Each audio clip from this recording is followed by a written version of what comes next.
In the heart of Texas, where executions are more frequent than any other state, a handful of women have faced the ultimate punishment.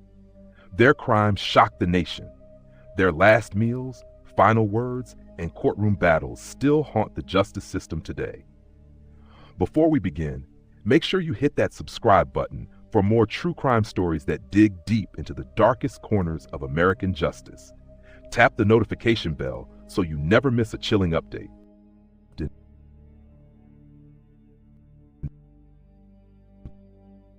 Investigators stunned. 21-year-old Frances Newton, a wife, mother, and churchgoer, was charged with the execution-style murders of her husband, Adrian Newton, and their two children, 7-year-old Alton and 21-month-old Farah. All three were found shot to death in their Houston apartment. Authorities pointed to a motive they've seen before: money. Just weeks before the murders, Frances had taken out life insurance policies totaling over $100,000. She named herself the beneficiary. That, combined with the discovery of the murder weapon allegedly hidden in her relative's home, was enough to convince a jury. Frances Newton was convicted of capital murder and sentenced to death in 1988. But here's where things take a dark and complex turn. Frances always maintained her innocence. In fact, she claimed her husband had been involved in drug activity and may have been the true target of the violence. Over the years, questions began piling up. Critics argued that the investigation was rushed, sloppy, and riddled with inconsistencies. There was no clear fingerprint or eyewitness, and the ballistics analysis linking her to the gun was challenged by multiple experts. Her defense team argued that key evidence had either been mishandled or never tested, and that Frances had been pressured into making contradictory statements early in the case.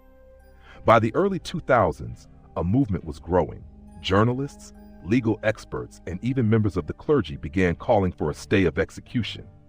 In 2004, just hours before her scheduled death, then-Governor Rick Perry granted a 120-day reprieve to allow for further forensic review. But in the end, the courts upheld her conviction. Appeals were denied. Doubts weren't enough to overturn the verdict. On September 14, 2005, Frances Newton became the first black woman executed in Texas since Reconstruction. Her final meal was simple: chicken, green beans, a salad with Italian dressing, peach cobbler, and a soft drink. Her final words were heartbreaking: "I just want everyone to know I did not kill my children. I love them." As the chemicals coursed through her body, supporters outside the prison held vigils, still believing she had been wrongfully convicted. To this day, her execution remains one of the most controversial in Texas history. Was she a calculating killer, or a victim of a system that failed to question its own conclusions?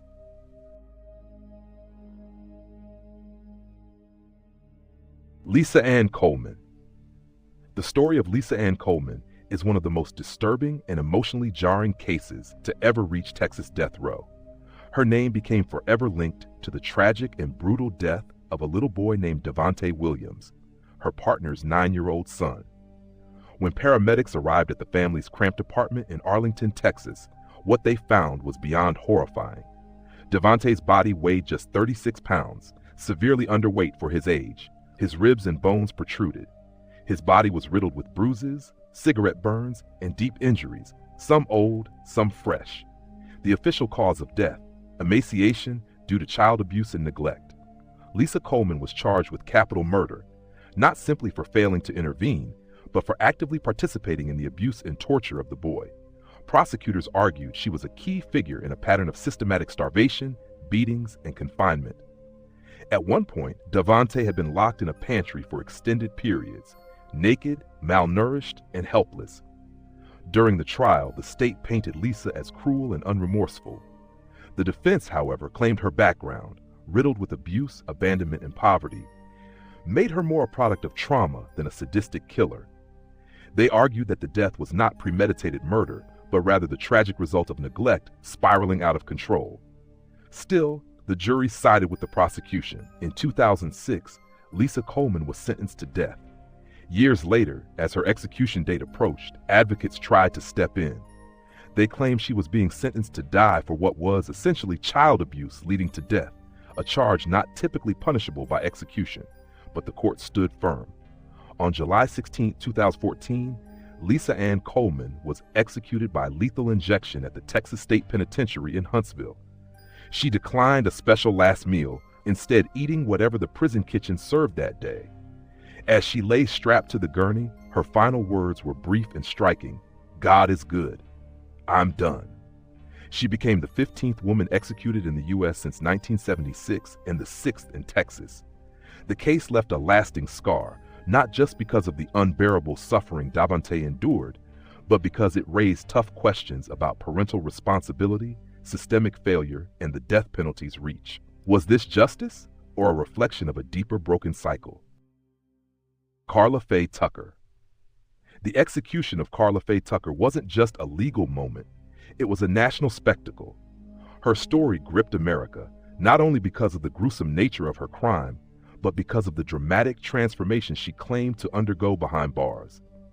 In 1983, Tucker and her boyfriend Danny Garrett broke into a Houston apartment intending to steal a motorcycle. But when they encountered the people inside, Jerry Lynn Dean and Deborah Thornton, things turned brutal. Armed with a pickaxe, Karla Faye Tucker and Garrett attacked. Dean was struck multiple times in the head and chest. Thornton, a woman Tucker had never met before that night, was found curled in a blood-soaked bed, dead from repeated blows with the same weapon. Tucker later admitted she experienced a kind of sexual thrill during the killing, and a chilling detail that made headlines. She was sentenced to death in 1984. But what happened next is what made her case one of the most famous in Texas history. While on death row, Karla Faye Tucker became a born-again Christian.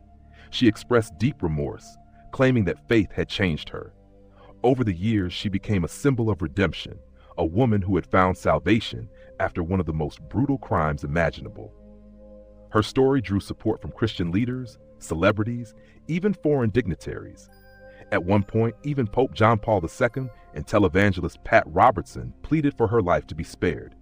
Her case sparked a fierce public debate. Can people truly change?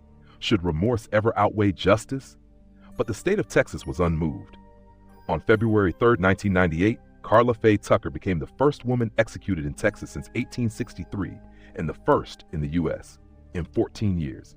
Her last meal was modest: a banana, a peach, and a garden salad with ranch dressing. Strapped to the gurney, she smiled at those watching and gave a final message that echoed her new identity: "I am going to be face to face with Jesus now. I love you all very much. I'm going to be face to face with Jesus now." The drugs were administered. Within minutes, she was gone. Her death reignited global debates about the death penalty, especially when it involves those who claim redemption. Some saw her as a murderer to the end, others as a soul saved too late. Suzanne Basso. By the time Suzanne Basso was strapped to a gurney in a Texas execution chamber, few were questioning whether she deserved to be there. Her case was not just about murder, it was about torture, manipulation, and the callous exploitation of a vulnerable man. The victim was Louis Buddy Musso, a 59-year-old mentally disabled man with the mind of a child.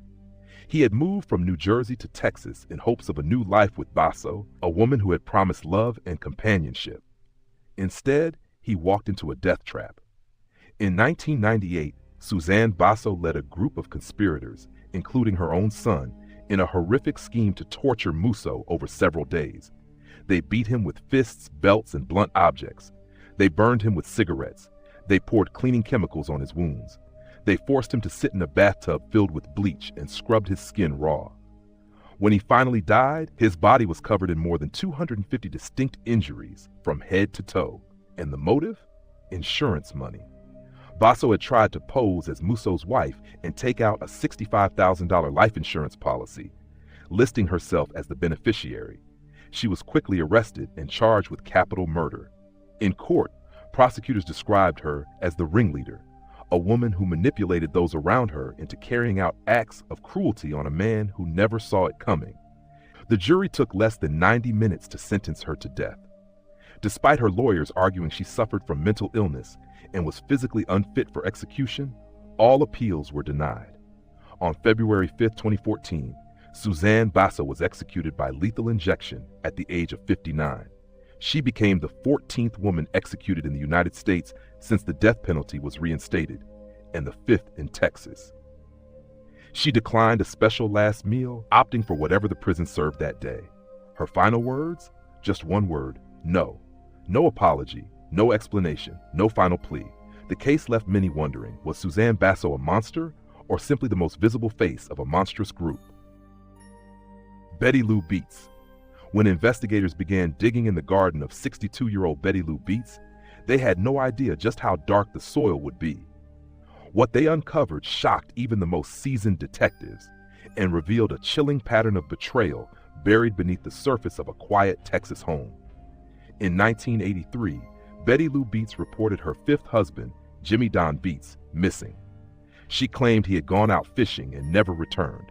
Police found his abandoned boat on Lake Athens with his heart medication still on board. It looked like a tragic accident, but it wasn't. 5 years later, acting on a tip from Betty Lou's own adult son, authorities returned to her property and made a gruesome discovery. Jimmy Don's body was buried beneath a wishing well in the yard, right next to another set of human remains, those of her fourth husband, Doyle Wayne Barker, who had also mysteriously vanished years earlier. Betty Lou Beets had shot Jimmy Don in the head and heart, then buried him with care in her backyard flower bed. And that wasn't all. Investigators uncovered a long history of violence in her relationships. She had previously shot another husband in the back and had attempted to kill yet another by shooting at him during an argument. In each case, she claimed abuse, but in the eyes of the court, a deadly pattern had emerged. In 1985, she was convicted of capital murder and sentenced to death.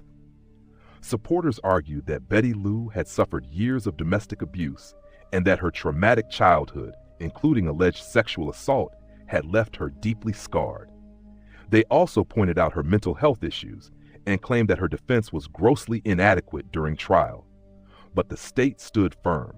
On February 24, 2000, after 15 years on death row, Betty Lou Beets was executed by lethal injection at the Huntsville unit in Texas. She declined a special last meal, eating from the standard prison menu. She gave no final words. Her silence echoed through the chamber, a stark contrast to the media firestorm that had followed her case. Betty Lou Beets became the second woman executed in Texas in the modern era, and one of the few female killers whose backyard garden held the secrets of a serial past.